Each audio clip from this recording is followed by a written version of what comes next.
This week's episode of Bizzong is brought to you by Death Gets a Book by Bizzong host Frank J. Edler. Now available on audiobook at audible.com, narrated by Ron Gabaldon. Which one of you is responsible for this colossal mess?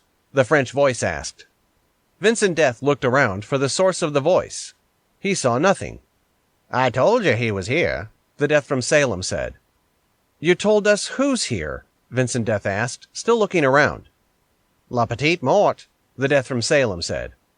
Say who now? La Petite Mort. He's right there in front of you, the Death from Salem said, pointing at Vincent Death's feet. Oh, shit, Cowboy Death said. Vincent looked down. At his feet, he saw a Death action figure. Except it wasn't an action figure. It was a tiny fucking Death. That's Death Gets a Book, now available at audible.com by Frank J. Edler and narrated by Ron Gabaldon. The following podcast is a presentation of Project Entertainment Network. Bizzong. Bizzong. Bizzong. Bizzong. Bizzong. Bizzong. Bizzong. Bizzong. Bizzong. Bizzong. Bizzong.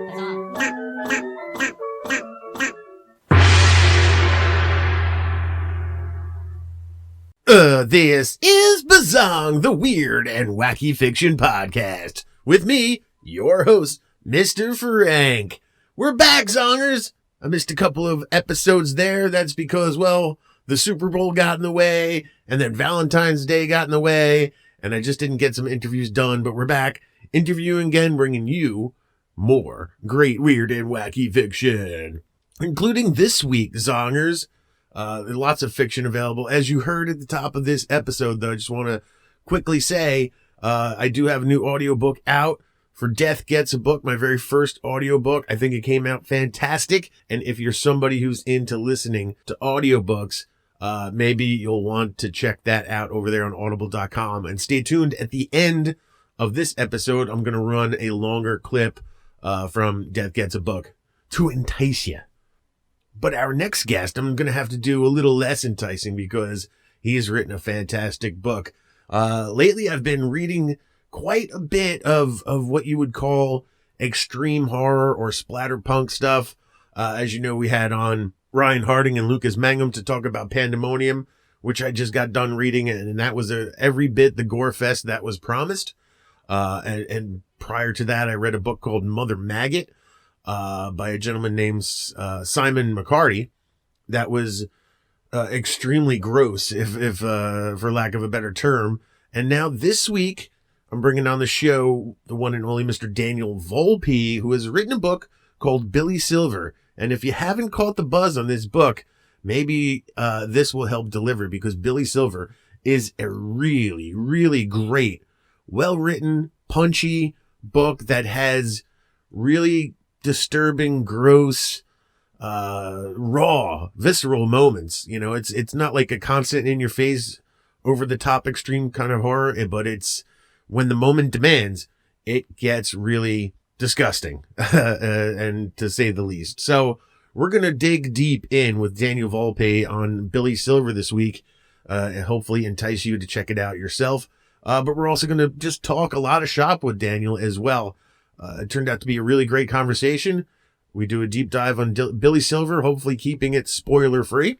And then we just talk about Daniel and his work and his, the projects he's been doing and the writing he's been doing. And he's going to have a lot of books here coming up in 2021, 2022 and beyond. So he's somebody to definitely check out and keep an eye on. Let's get into the Bizzong interview of the one and only Mr. Daniel Volpe. Give us the gong.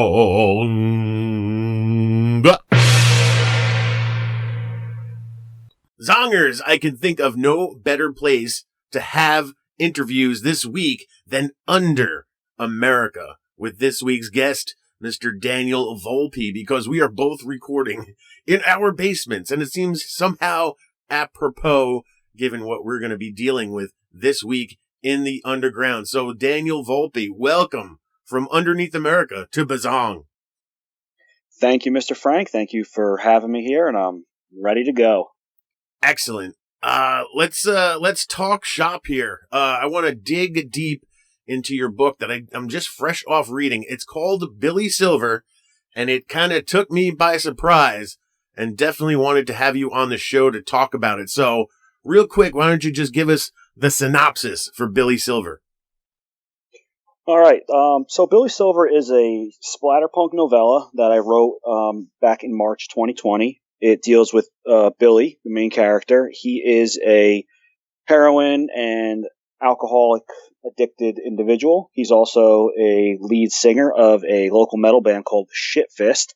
And Billy is hard up on cash. He finds a newly opened tattoo shop that is offering money for human canvases, and he decides to take them up on that offer. Little does he know that the tattoo has some peculiar qualities to it, and it leads him into a path of, I guess you'd say, depravity, and just bad things happen after that. I will say they do. Yeah, Billy Silver took me by surprise in a great many ways.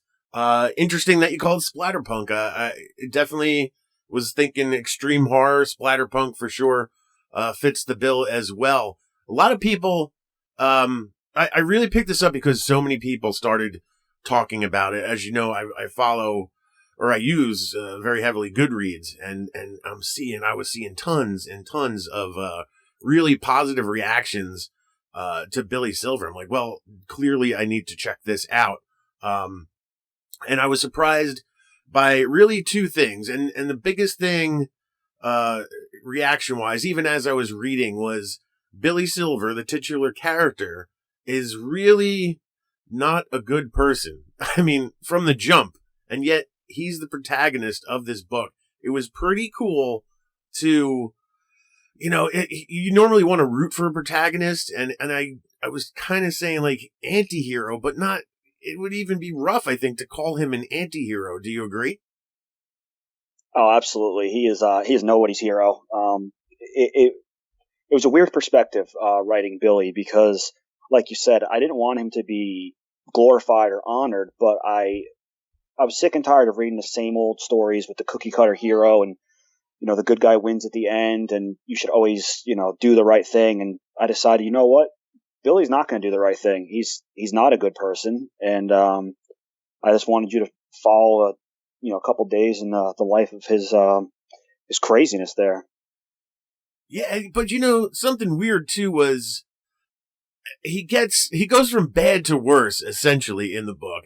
Yeah. And it was, for me, it was kind of cool to see how you set him up as a bad person, but yet, I'd say by halfway through the book, as he starts going badder and badder, I still found myself, I don't want to use the word rooting for him, but sort of caring that he was going downhill rather than progressing. So there was still this, you want to care about the characters thing, and I didn't care about him like in a good way, but it was like you were rooting for him not to go down that road, even though he was. So it was a weird way to make a bad person who is the center of attention of a book, and make it work, because I think normally that's a difficult thing to do, because then you're talking about a villain, and when you make the villain the central focus of a book, the protagonist of a book, you're usually trying to make the villain empathetic, is historically how it's done. But you did not tackle that at all. Is that like really from the jump the type of story you wanted to tell? Yeah. So like I said, I didn't want Billy. I wanted him to be a confusing character. I wanted people, like you said, to kind of not so much care for him, but be curious by him. I wanted him to almost be like a car accident, where you're like, oh my God, that's terrible. And I can't believe that's happening, but I need to see it. I need to watch it. I need to see what's going on and look for all the blood and guts. And unfortunately, as humans, I think that's this human nature for us. And I think Billy is that darker side of human nature. And I think it's normal for people to want to see that, and kind of be glad that it's not you, and just to see how far he's going to take it. That's true. Yeah, that's true. And it's also, he's sort of pushed by supernatural forces, we'll say, for the sake of keeping spoilers. So it's not necessarily his own doing that's making him worse, even though I think he's sort of making his own choices, regardless of that supernatural push. Yeah, absolutely. I think that the tattoo, I think that's fairly safe to say. We can talk about that. Yeah. But, I think that it's not so much, it is pushing him, but I think it's more amplifying his inner monster that he is. Rather than creating a monster, I think it's just amplifying it and giving it more life. Yeah. It really works the way you work that out in the story to develop that. I also want to touch on just the world of Billy Silver. It takes place in New York, in a pretty bad, the name of the town escapes me. Is it Newburgh? I forgot which town you used. Yeah, it's Newburgh. Newburgh, yes. Which is a very real place. And it's a bad neighborhood, as it were. So it's an apt setting for people who know the area, but I don't think you have to necessarily know Newburgh, New York to understand, the setting, because you set it up. I mean, it's a down and out depressed place, loaded with, people who are junkies and people who are drug dealers. And it's, not a safe place whatsoever. How were you able to so vividly, present Newburgh, New York in Billy Silver? Well, first off, Newburgh is a place that it's not all bad. No. It's like anywhere else. It is a beautiful historic city, that sits on the Hudson River in the Hudson Valley in New York. I just focused on the dark side of it. If you've ever been through Newburgh, it is a very picturesque and beautiful city with a lot of hardworking and good people. But unfortunately, they are plagued by these individuals that, like Billy and some of the other characters that are the seedy underbelly. Really, Newburgh I've just seen mainly in news articles, and just kind of did, my internet research and took a look at some of the streets and, some of the crime statistics and just things about it. And without ever really having to set foot there, I was able to kind of make it come to life. And again, I think that with a place like that, you could change the name to any of the thousands of small cities in the United States, and it would work just as well. But pretty much just Google and Google Maps and news articles, and I hope I was able to portray a city well. Yeah, no, like I said, I think, despite the fact that you used a very real place, that you could, pin on a map, it still is in anywhere USA. Like I said, we all know a Newburgh, New York, no matter where we live in this country, obviously. And like you said, you can see it on TV. It's not hard to picture a Newburgh, New York. And that, like you said, not the whole town. I don't want to disparage the whole town, but it's got its elements in certain parts of the town. But the other thing too that struck me is, I'm not heroin junkie, thank God. But reading Billy Silver and, he himself is a junkie, his girlfriend's a junkie, and, it felt real to me what you presented as Billy Silver, as the life of a junkie. Did you have any experience with that sort of life in one form or another to get that, or is that just watching a lot of TV? No, so I'm not a big TV person, actually. That really came from, I guess kind of, I loved the movie Requiem for a Dream when I was younger. It was a great movie. I actually never read the book, but I did read a book years ago I believe it was called Dreamland, and it had to do, I think it was by Sam Quinones. Don't quote me on that, but I believe so. And it had to do a lot with, it was the opioid epidemic in the United States. And I've never personally been affected by it, but I've known people who have. And just reading up on it and looking into it, and then in that book they talk a lot about middle class America and how it was taking its toll on everyone, not just poor people or stereotypical individuals. This was a epidemic for everyone, and I think that Billy was just kind of born out of that, out of newspaper articles, seeing stuff online, and just how opioids have affected people. And it's like I said, it's not hard to go on the internet and research some of this stuff, and then just looking into it after a while and seeing how certain people lived with this addiction and how it became an overwhelming need in their life, that was the only thing that they would think of. I kind of just based it off of that, and from what I've heard from other people, it's a pretty accurate depiction of real life addiction and the lives that some of these people unfortunately live. Yeah, I mean, you definitely, in my mind, pulled it off. Of course, like I said, I don't have any specific experience with it or, anything close to me at all. So it read very real. And I imagine, too, you really want to get that right. Like you said, the reaction so far you got is that that's a pretty realistic depiction of a junkie leading their lives in day-to-day life, about how they don't care and everything. And it's just really visceral. And I was wondering, like, if you just, made it that real, because I'm not familiar with it, and maybe somebody who had, somebody close to them living life like that, or had at some point lived life like that themselves, if they would almost, like take offense to it. I imagine you sort of actually had to kind of be a little careful about how you presented that to make sure it was kind of real. Yeah, I didn't want to. One thing I didn't want was to glamorize it. It's an unfortunate addiction that people end up with, and I didn't want to make it seem like Billy or any of these people are living a glamorous life. I also don't want to offend people that have been through these type of addictions. But in extreme horror and splatterpunk, if you're offended by certain things, that's probably not the genre for you.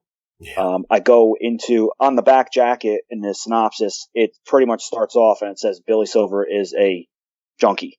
So if that's something that would, bother a person, I'd rather them just, not get upset by it and just, put that book away and not read it, rather than, them getting upset. That's the last thing I want to do is, trigger old feelings for someone.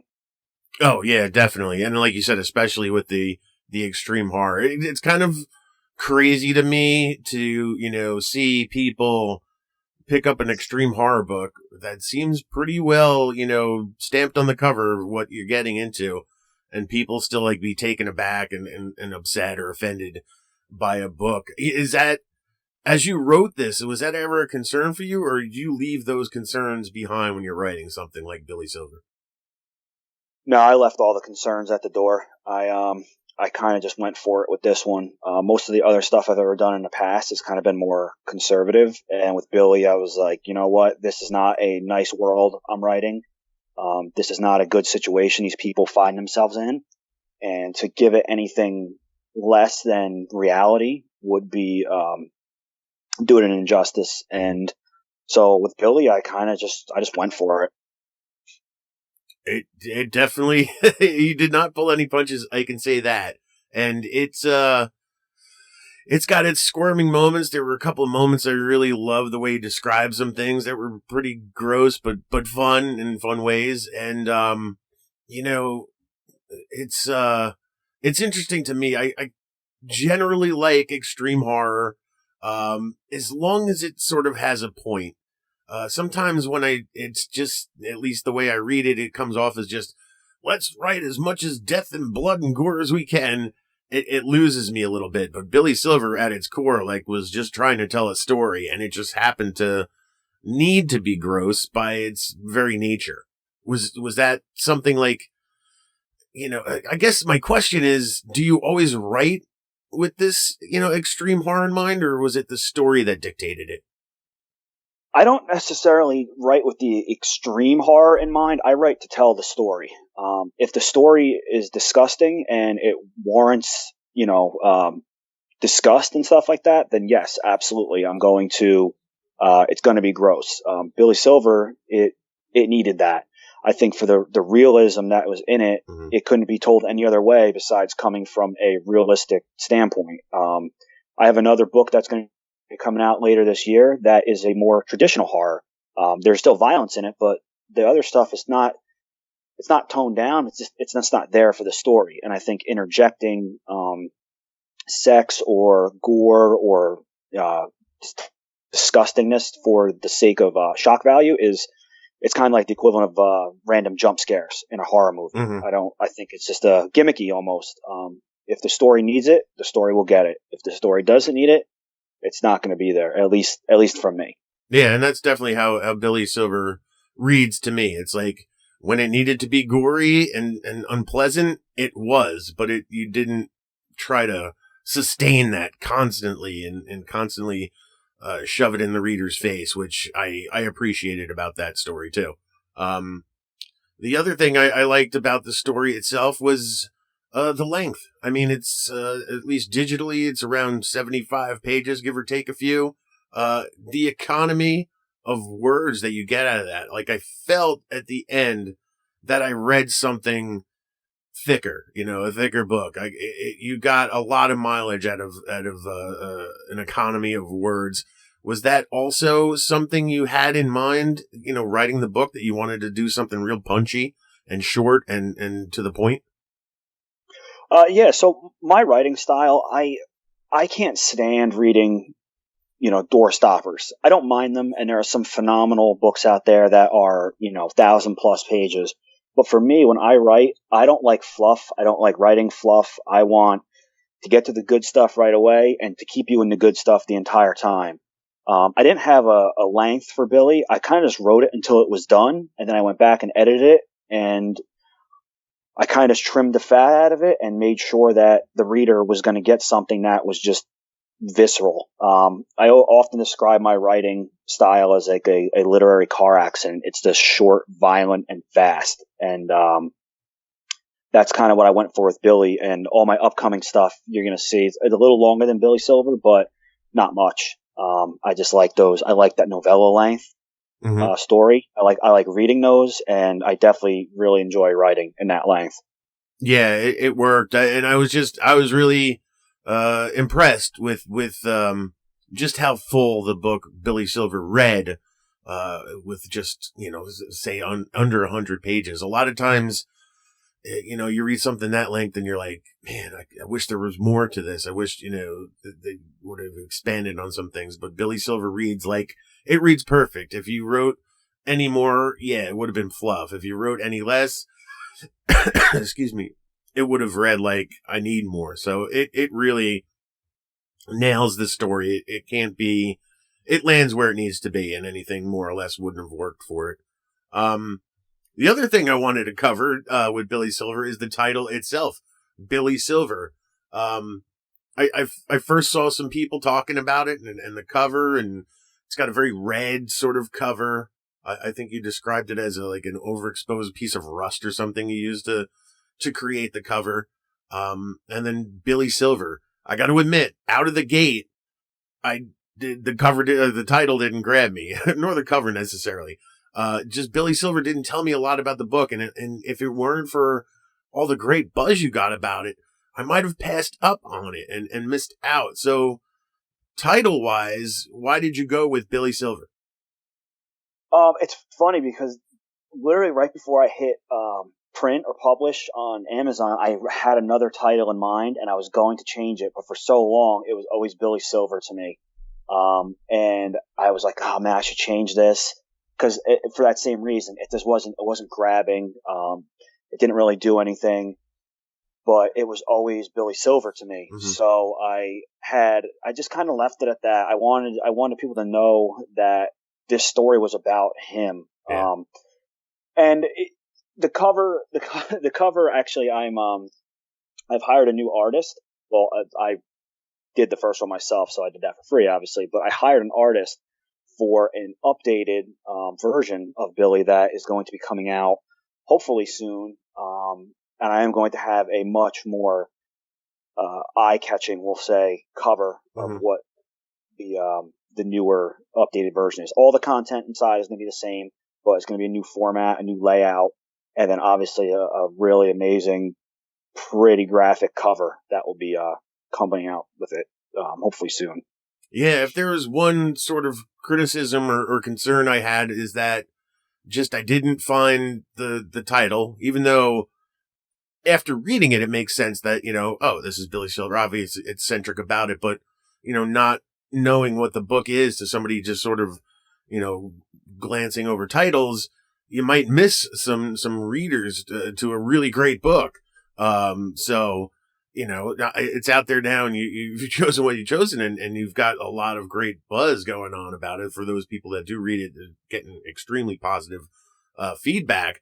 But yeah, at the same time, I think you could also grab somebody with a cover that's a little more eye-catching and that kind of tells you more about what the book is, because I think that's, if there's one thing it sort of suffers, it's the title accompanied with the book doesn't really give you any idea that it's, say, an extreme horror book, something really extremely visceral, or about, you can call it Billy Silver, but like, give me something more visual to tell me why Billy Silver is, a more interesting book or person to read about. And then you'll do even better. But, it's good that you have all this great feedback coming. Are you surprised by all the feedback? Is it more than you expected for this book? How are you taking the reception so far? Well, one thing I just want to touch on with the cover and the title, I kind of chalked up to a rookie mistake, and I definitely wholeheartedly agree with you. And in the future, my new pieces, 2 of them were bought by a publishing company, so I really don't have say over the new covers Right. For those books. But the other ones that will be self-published, which will be coming out shortly, those were professionally done. The titles are a little more eye-catching. Well, the one is not. But the covers are all going to be professionally done and give you a little backstory on what you're looking at. So reception-wise, yeah, I'm ecstatic about the reception that Billy has received, and I think I owe a lot. Actually, I'm not even going to say a lot. I think I owe almost 99% of that to the Splatter Club page on Facebook. Yeah. Those guys and gals over there, they have been nothing but supportive. I've made some awesome, cyber friends over there, people I talk to at all hours of the day and night. They have been great, and they've really helped me push the book along, give me great exposure, some great reviews. One of the guys that I got talking to over there is actually a very talented author, Dustin LaValle, and through talking with him, he's worked closely with Edward Lee before, and anybody in extreme horror knows Edward Lee, and he brought my book to Edward Lee's attention, and Mr. Lee actually read it, and not only read it, but enjoyed it and blurbed it for me. So I can't thank Dustin enough for just that, and I never would have even found him without the Splatter Club page over on Facebook there. So, yeah, I'm happy with it.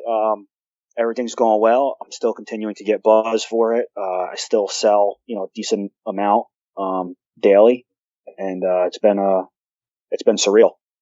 Yeah, and I'm glad you brought that up. It's being featured. It's the book of the month for February right now on the Splatter. What the hell is it called? Splatter Punk Club or whatever it's called. Splatter Club, right? Yeah, the Splatter Club on Facebook. And obviously that's had to have helped garner more attention to the book as well. It is a really great club, very active. A lot of Facebook clubs can kind of tend to, be started with the best of intentions and just fizzle out. But I believe that's K-Trap Jones is the guy who started it, or he has a lot to do with it. And I saw that you got that Ed Lee blurb, which is amazing. But it does all start with you writing a fantastic book. Of course, nobody's going to talk about a book that's mediocre at best and bring it to Ed Lee's attention. But once you get those people's attention, it just helps to broadcast that signal bigger and bigger. So are you starting to feel, I know you're talking about a next book. Are you starting to feel any pressure to kind of live up now to Billy Silver type expectations?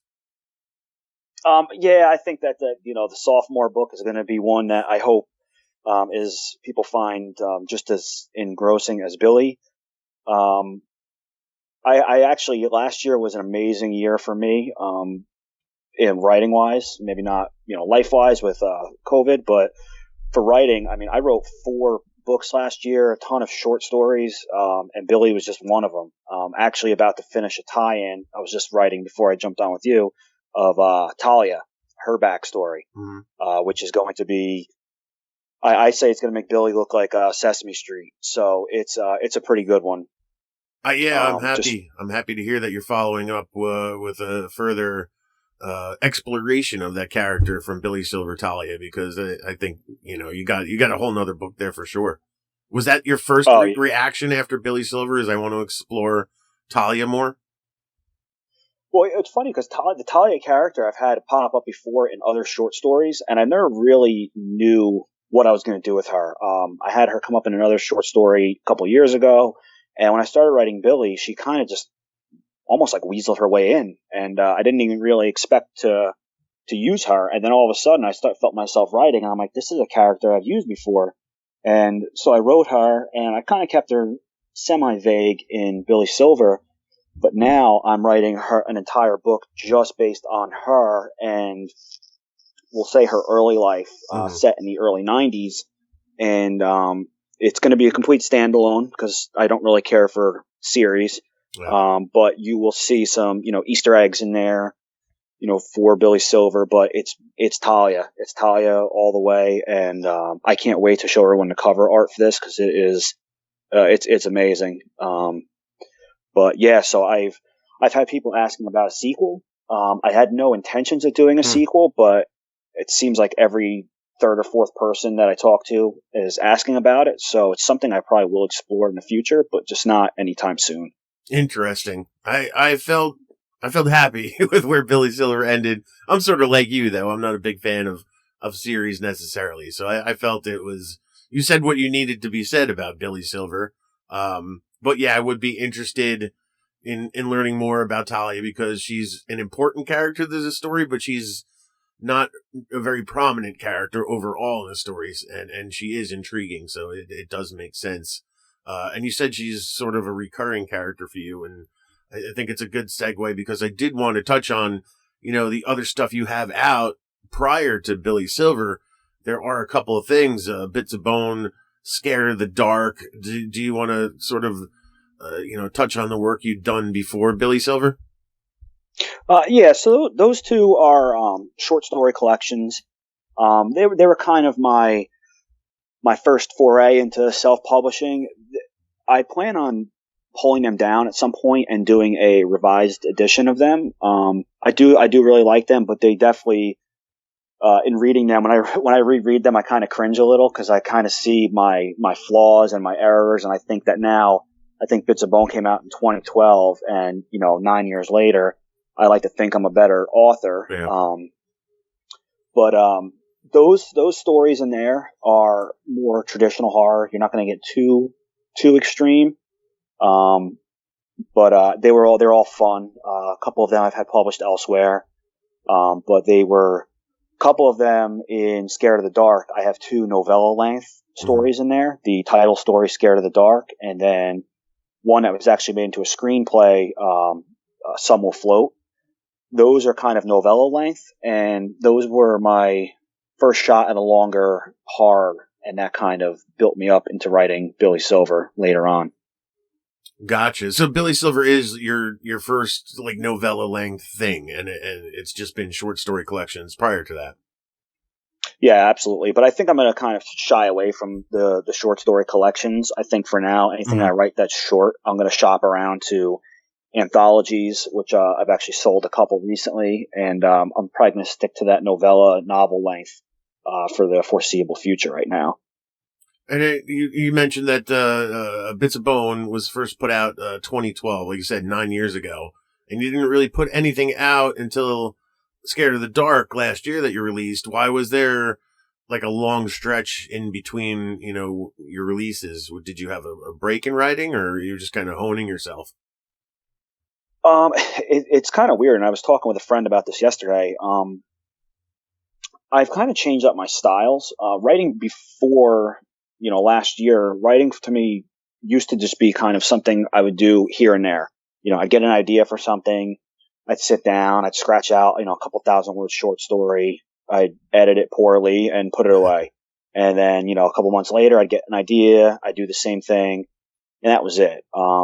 Anytime I tried to do anything really longer, it kind of fizzled out. I do the National Novel Writing Month every year, and I do have a couple of novel length works that are just, nothing great, but I was able to get them done.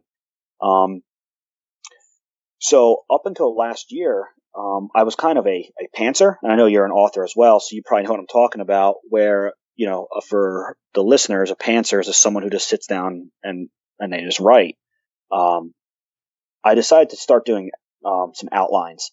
And with Billy, I did just a rough outline, and it worked out well. Obviously, you could see it gave me a roadmap to go by. Right. And I knew the end. I knew what was going to happen.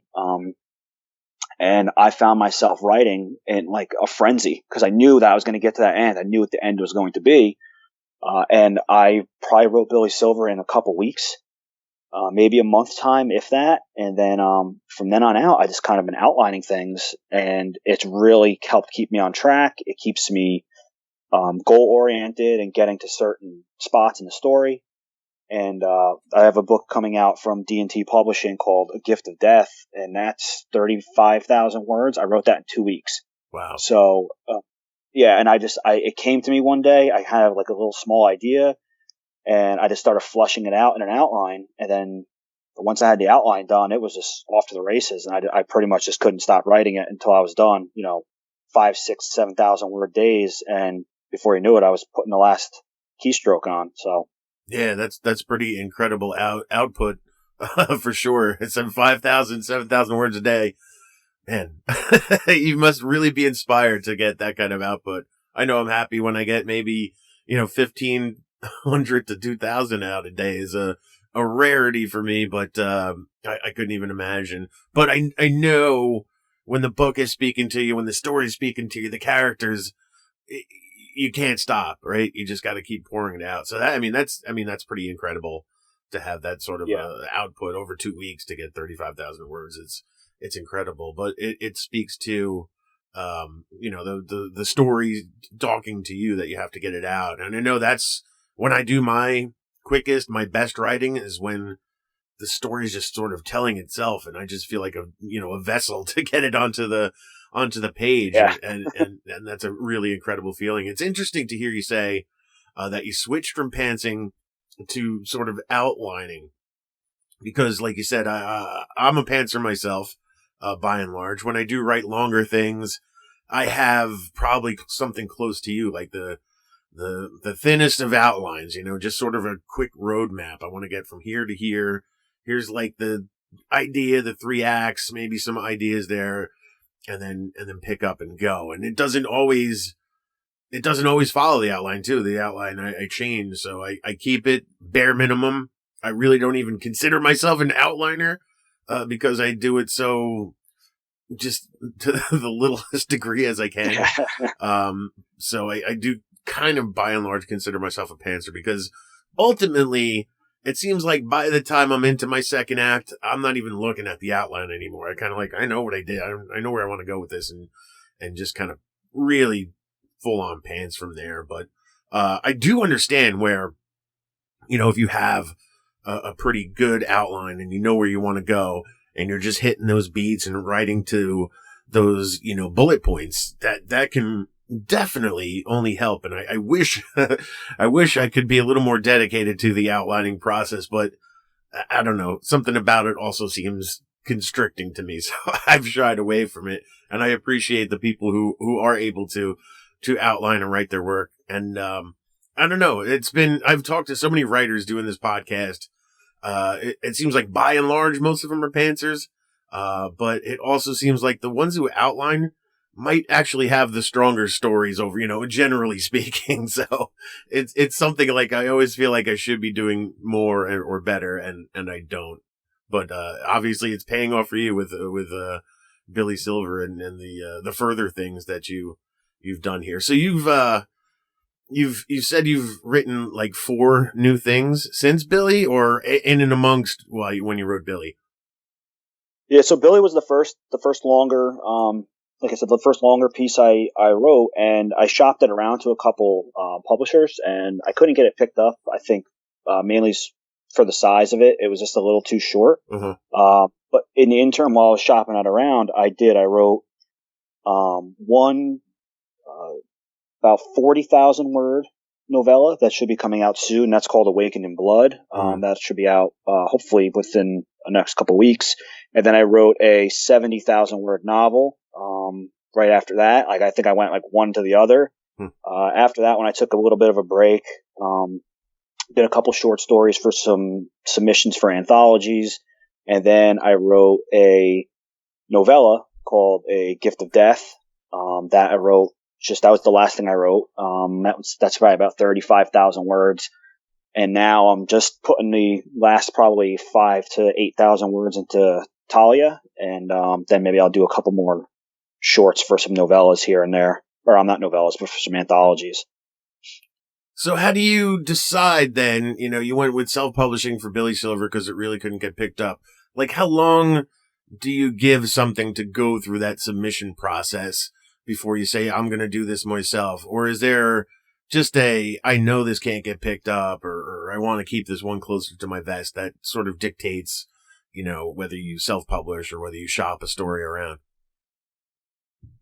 So with Billy, I got a couple of really, I guess you can call them good rejections where the editors told me they enjoyed the story, but it was just too short. So at that point, I was like, you know what? If I'm hearing this from multiple people, I'm not going to continue to waste my time and their time and sending it to them. I'd already paid the money to have it edited, and I was like, you know what? I'm just going to put it out there myself and see what happens. The other stuff that I have that I went to the traditional publishing route, I kind of just took a shot with D&T Publishing, with Dawn, and she's super active. I'm sure you've probably seen her before in some of the groups. Super active woman, does a great job with D&T. And I kind of just messaged her one day, and I'm like, hey, listen, how do I submit to you guys? Because I have some other stuff sitting here I'd like to publish, and you seem like you have a great little company here. And she was receptive and said, pretty much send it on over. And she took a look at the two things, and she must read like a speed demon, or she really enjoyed the stories, because within a week, she probably read over 100,000 words of my stuff and signed me immediately. Wow. So with Talia, I think I'm going to hang on to that one because it is a tie-in with Billy Silver, and Billy already has that. I'm not going to say following yet, because I don't want to sound, like I have it like that, but I think I have enough readers for Billy Silver that Talia will be able to stand on its own. And again, I knew the cover I wanted and everything like that. I knew the content that's in it is a little bit, I'm not even going to say a little bit, it's a lot on the extreme side. Yeah. So I didn't want to put a publisher in the predicament with having to decide if they're going to edit anything out. I don't want anything edited out. I want the story to be told as is. So rather than deal with any headaches, I just decided to go ahead, and I'm going to do that one on my own. Yeah, that sounds like a smart decision to me overall. Especially like you said, you already got the ball rolling with Billy Silver. So it would almost be like giving up the baby a little bit to hand any sort of follow-up off to a publisher on that. But it's great that you already have, publishers lined up. Was it because of the attention you've gotten from Billy Silver, you think, that made some publishers line up for your work, or were you already getting this action before Billy Silver really started getting noticed? No, I really wasn't getting any kind of action like that. I hadn't submitted any of the other stuff that I submitted to D&T. Yeah. They were the first ones that I really submitted to. I kind of was debating whether I wanted to do self-publishing with the other novellas and novel. So I definitely don't have publishers lining up. I wish I did, but she's been great over there, like I said, and D&T Publishing's been putting out a lot of good stuff this year, so it's been a pleasure to work with Dawn. Yeah, they're another publisher has just come up on my radar, and probably because you announced you had books coming out with them, but I don't believe I've taken notice of them before. So they've definitely popped up on my radar as well. They seemed a lot newer than they actually aren't. They've been around a little bit longer than they've come into my attention anyway. So it's pretty exciting to see another publisher out there kind of receptive to the type of horror and books that you write, because it seems to me that it's a little bit underrepresented, even though there's also a feeling of a resurgence with, outlets like Death's Head Press and D&T and the like, sort of now taking more notice, being a little more receptive to maybe what you would call extreme stuff. But yeah, it is still a challenge, because you never know what one thing might really upset people and get the wrong type of reaction too. So, it's interesting to hear your take on that. Like, I don't want to have to deal with a publisher who may want to water down the book a bit, and it's not where I want to be, but I'm comfortable enough to release this on my own and take any flack that might or might not come from the book. Yeah, no, and like you said, it's so great to see the resurgence, and the indie horror scene now has just been, I feel like it's been exploding. I mean, like you said, Death's Head, I have them as friends on social media. They're just awesome guys to talk to. All of those small Grindhouse, I love Grindhouse. They're just another great group of people over there. I've been reading their stuff for years. Yeah, they're all. I started with Anderson Prunty, C.V. Hunt. Yeah, they're great too, and I'm sorry, I didn't hear. I said they're great too, and it's almost like they were the first ones to say, "I don't care." I don't care if this might be too much. It's what I love, and I'm going to put it out.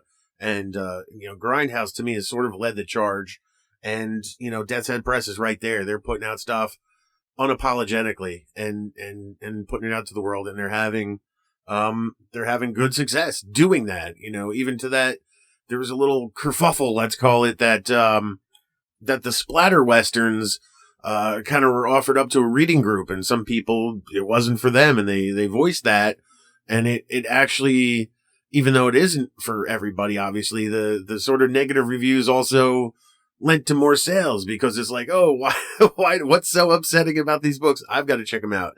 So it's really worked out well. Putting this extreme stuff, it's having a revival of sorts at the time, and hopefully it'll continue for a while, because nothing's necessarily niche. It's just less paid attention to, and there's a lot of new great voices like yourself writing it. Well, the crazy thing about the extreme horror is people, I don't think, realize it exists. When I wrote Billy Silver, we all have our social groups, and I had people that are readers, but they're not horror readers, let alone extreme horror readers. And they're like, oh, I want to read your book. And I would tell them, like, listen, this is what it's about. I'm like, it's not fluffy, it's not any kind of like softcore horror. Like, this is extreme for a reason. Mm-hmm. And I've had, 60-year-old women reading it and calling me and raving about it and saying they loved it. Yeah. And they're like, I never knew anything like this existed. And I'm like, oh, well, I have some, I have some books for you to read then, So I think, if people would just give it a chance and read it for the story it is, with any of the extreme stuff out there, I think they would realize how much it really is a character-driven genre. And, if anything, it's more realistic than some other stuff. And of course, there's some things that are supernatural, which is like that with any genre. But, the extreme side of the violence is real in some of these instances where humans aren't good and they do bad things to each other. And sometimes there's monsters involved, but sometimes the people are the monsters as well. Yeah, that's 100% correct. And, it's funny. Earlier this year, sort of the path that led me to Billy Silver was a book that had similar buzz as Billy Silver, called Mother Maggot by Simon McCarty. Oh, yeah. Where, everybody was all of a sudden talking about it, and it was sort of like, this was the grossest thing I ever read, and like, almost the negative reaction to it. And I was like, oh, the grossest thing you ever read. I need to read that. And the funny thing was, the more I wanted to read it, the more it kept getting deplatformed from Amazon. And then he tried to put it up on God, I can't think of that other dumb site. Smashwords? Yes. And Smashwords. Yeah. Smashwords, and it got deplatformed from that. And I'm like, oh my God, the more it got taken away from me, the more I wanted it. And finally, it was still available, oddly enough, in paperback. And he got signed to a publisher. He originally released it himself, and a publisher picked it up, put it out in paperback. And I was like, well, I immediately bought it before it got deplatformed from that. But it gained so much attention, from being like that and being extreme and over the top. And it's a different animal from Billy Silver, but it was like after I finished Mother Maggot, all of a sudden I'm seeing the same people talking about Mother Maggot were all of a sudden now talking about Billy Silver. So that's why I had to follow it, because it was that natural progression of sort of it seems people keyed in to that type of extreme storytelling. We're talking about both books. So that was the path that led me to Billy Silver, was Mother Maggot, even though oddly enough, they're both very different kinds of extreme horror. Yeah, that's a great book written by Simon McCarty. Simon's a great author, great friend. And he was, Potter's Grove, run by River Dixon, actually picked Mother Maggot up, and River also an awesome guy.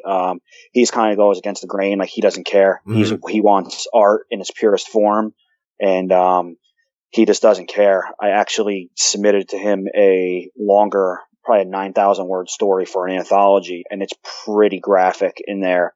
And he sent me back within a day that he loved it and nothing needed to change, and he was ready, waiting for everybody else to submit their stories so they could publish it. So, Mother Maggot, it is definitely extreme, but like you said, it's definitely a different kind of extreme, to Billy Silver. Yeah. And it's great. I'm glad you brought up River Dixon, because if there is one person that is willing to take a chance on this stuff, regardless of what kind of reaction it may get, it's River Dixon. And, definitely going to keep an eye on him and the stuff he's putting out too. I'm sure you've got your eye on him as well, as somebody that writes stuff like Billy Silver, and has that concern about editing for content. He's got to be running the type of press that is real attractive to you. Oh yeah, the Potter's Grove he's definitely coming up with that, and I don't want to spoil anything for him, but he's gonna be releasing an anthology later in the year, and I don't want to say who else is in it, but I will tell you that I will be in it, and the story I sent him is it's gonna be brutal, but the other authors that are in it, they might make my story look like kindergarten. So we'll see. I'm really anxious to see the finished product that he puts together. I'm always in envy of anybody who's able to write that extreme. I just don't feel like, the go-to place for anybody who wants to be gross or extreme is like talking about shitting and vomiting. And that's gross, but it's also kind of hack and cliche. So I myself, like, as much as I would love to write something like that, I don't know that I could go to those places. Maybe I just need to force myself to them places. For you, does it come seamlessly to you, or do you have something to draw on to get you to go to those places? How do you find the ability to go to those really extreme, disgusting, gory places? I just think about reality. And again, there's some things that you got to suspend your disbelief for, where some things are supernatural and whatnot. But when you think of reality, I mean, people don't die nicely. Right. Very rarely does somebody get that, death in their bed and there's no fluids coming out of them and they just, look angelic and sitting there. When people die, it's not nice. And especially if they die in a violent way, there's blood, there's guts, there's shit and piss and puke and, dismemberment and whatnot. And, there are obviously lots of horror with that, but it's kind of like an off scene kind of thing where they say, oh, they died in a car accident. Whereas I like to take you up close. I want you to be, I don't want you to say, oh, we're going to see an autopsy. I want you to be at the table watching, and I want to describe to you everything, the smells, the sights, the sounds, everything. And I think that adds a level of, yes, it's gross, but it adds realism to it as well. Yeah, and I think that's where you succeed. I know in one of my reviews of your book, as I was reading it, I basically, there was, I don't want to be spoiler, but the tattoo, the way that tattoo was handled at one point, I thought was just brilliant, because you know, when you think of ways to remove a tattoo, that the way Billy Silver did was like the furthest thing from my mind. Is like, wow, how did he go there? And it likened to me for the book Misery, you know, Stephen King's Misery. When I saw the movie first before I read it, and there was that scene where Ann Wilkes hobbles the author and you know, just breaks his ankles, and it's so much worse than what happens in the book. Spoiler alert, it's old.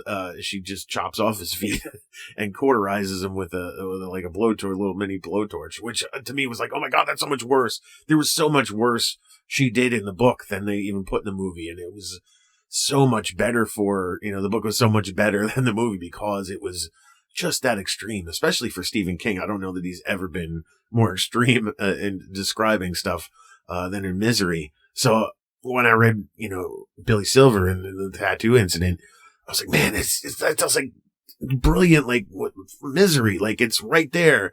It's that type of thing, like, who even thinks of this shit to deal with stuff that way? But yeah, like, in a realistic way, it still works. It's not like out of control crazy where, like, you know, somebody cut off his head and he's just stapled it back on and he's going again. You know, that's fun and everything, but it's not quite realistic. But you know, there's something to be said about gross and real at the same time. And you're tapping into it pretty great there.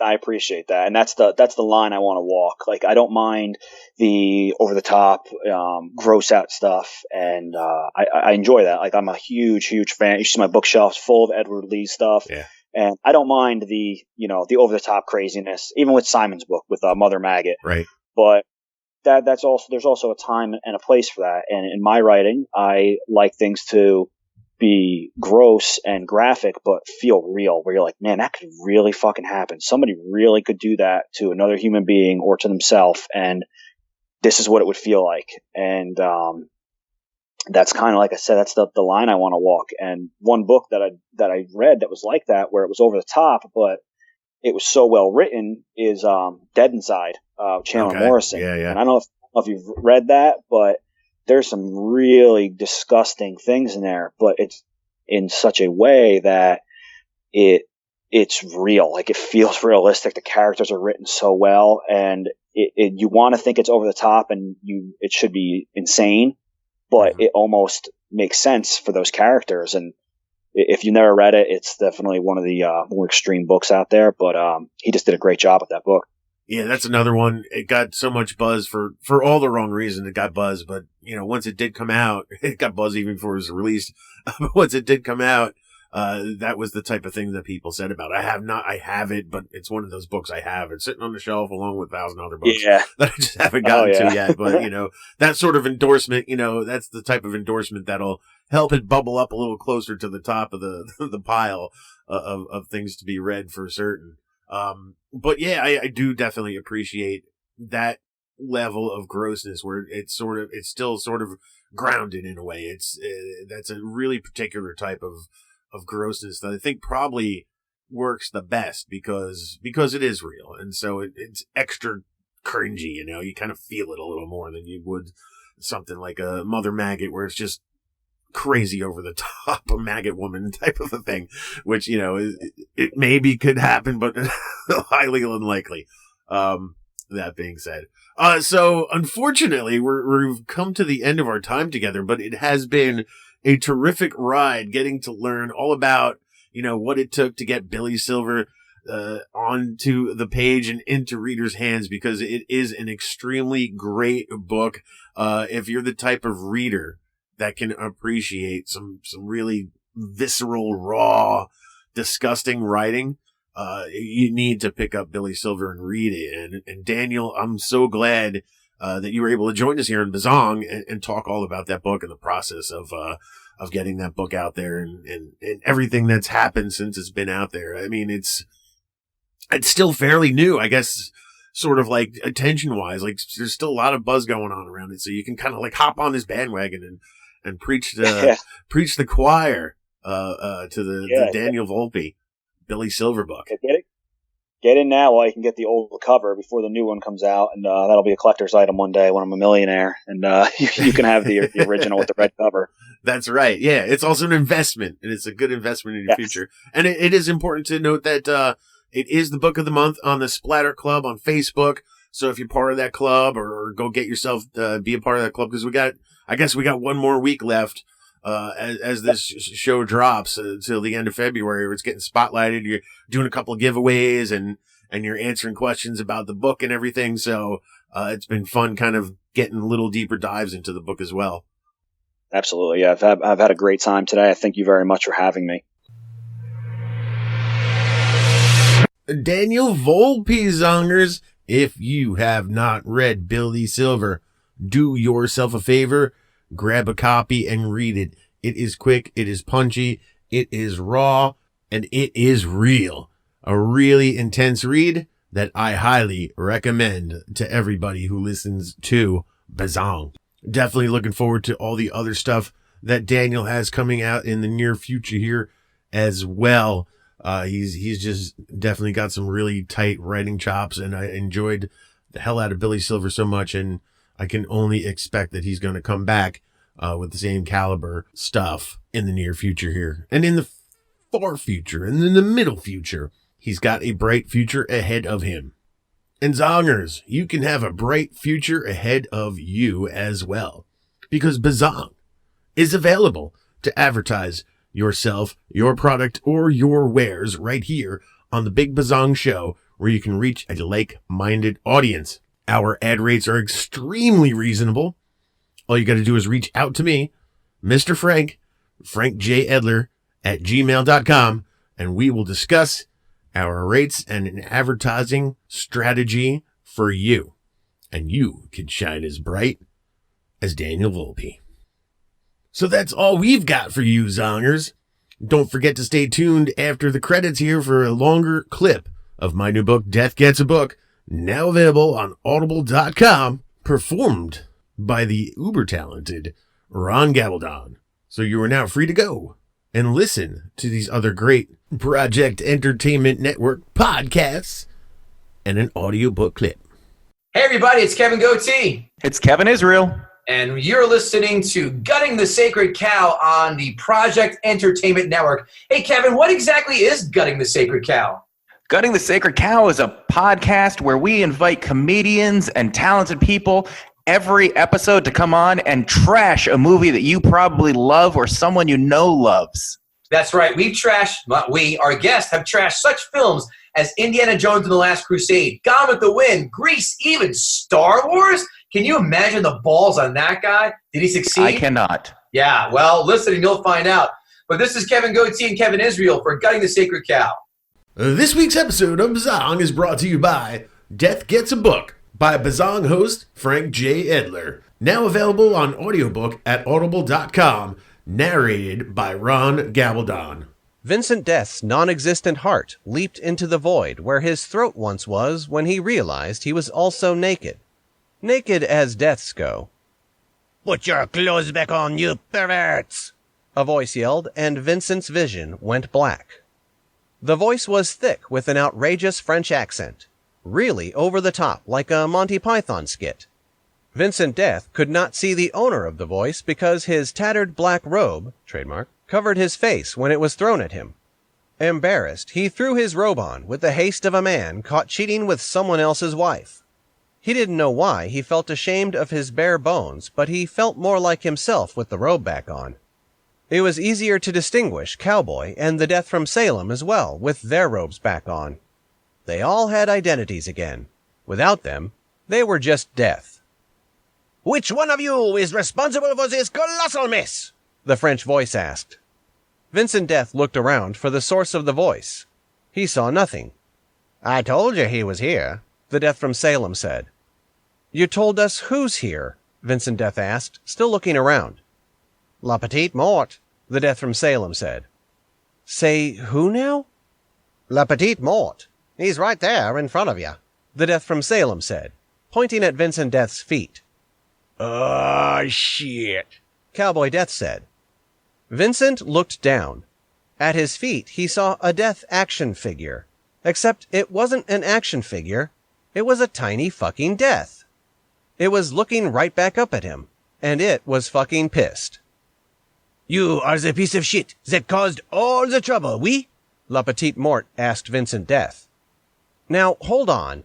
There may be a problem, but that doesn't give you the right to call me a piece of Fuck you! I will call you what I want when I want. Do you not know who I am? I am Le Petite Mort. Death does not fuck with me. I fuck with death. La Petite Mort swung his tiny scythe and whacked Vincent Death in the shin. Vincent Death cried out. It was the worst pain he'd ever felt in this life or the previous one. Had he not been blinded by the pain, Vincent Death would have pondered how such a tiny object, swung by such a tiny creature, could inflict such enormous pain. Enough of your lip-bone death. I am here to unfuck this for you. Normally, we just let you rot in limbo for the rest of your eternities, but this case has been deemed exceptional. You've caused a monumental pile of shit. You're going to fix this? You're the size of a G.I. Joe doll. There is a squadron of banshees hell-bent on moving in on our territory, and they are led by my crazy ex-wife. How, pray tell, are you going to stop them? Vincent Death asked. You need another whack in the shins again, mon ami mo? Vincent Death felt the sting on his shin bone. Point taken. Take up your scythes, gentlemen. We are going back in the assault vehicle. The Death from Salem tried to offer protest. Me too? I didn't ask for this. These two boneheads jumped in on my action and fucked it all up. You sissy little freak. Call this reconciliation for all those years you've allowed those witches to screw with you. La Petite Mort said. Witches? The Death from Salem asked, confused. I rest my case. Let's go. The three Deaths followed La Petite Mort down a stony black corridor that led to a corrugated steel garage door. La Petite Mort reached inside his tiny, tattered black robe and pulled out a teeny tiny key fob and aimed it at the garage door. There was a loud electric chirp, and then the door clattered and clanged as it opened up. Vincent Death, Cowboy Death, and the Death from Salem all gasped when they saw the vehicle waiting inside. It was humongous. It shined despite being jet black. The tires alone were taller than any of them. It was trimmed out in green, and it looked downright diabolical. Vincent Death read the name emblazoned on the side of the 1950 panel-style truck body. Gravedigger, he said in whispered amazement. That's a hell of a steel horse you got there, partner, Cowboy Death said. Does it have seat belts? The Death from Salem asked. She is a beautiful, no? La Petite Mort said, admiring his ride. Beautiful, yes, Vincent Death said, but can she kill banshees? That's Death Gets a Book, now available at audible.com by Frank J. Edler and narrated by Ron Gabaldon.